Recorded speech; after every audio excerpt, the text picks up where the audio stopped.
ध्यान कितनी देर करें, ये प्रश्न जब दादी से पूछा गया तो देखो दादी ने क्या उत्तर दिया है।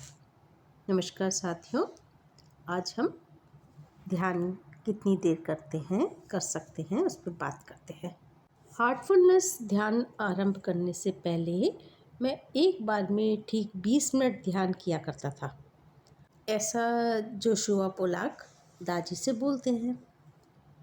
मैं अलार्म लगाकर आंखें बंद किए बैठा रहता था जब तक कि ये बज नहीं जाता। शायद यह मैंने ध्यान की उस कक्षा से सीखा था जहाँ मैं जाया करता था, जहाँ प्रशिक्षक ध्यान समाप्त होने पर घंटी बजाया करता था।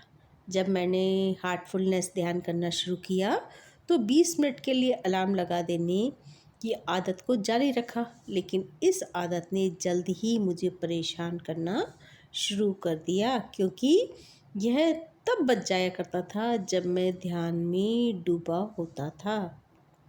इसलिए मैंने 1 घंटे का अलार्म लगाना शुरू कर दिया, लेकिन तब मैंने पाया कि घंटी बजने से ठीक 5 मिनट पहले ही मैं स्वाभाविक रूप से ही ध्यान से बाहर आ जाया करता था।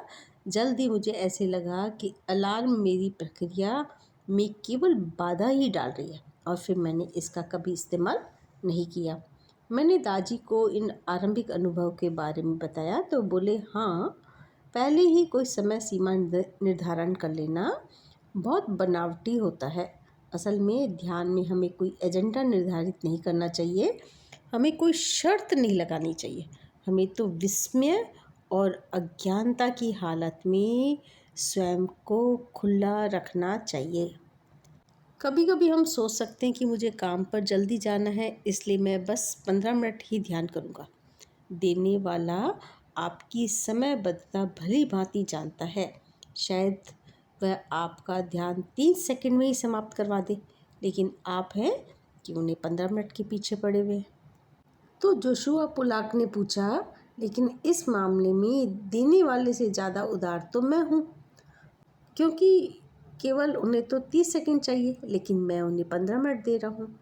हो सकता है, दादी बोले, लेकिन आपके विचार उस 15 मिनट में क्या हो? असीमित पर ध्यान करने की बजाय आप समय के ऊपर सीमित पर ध्यान करेंगे।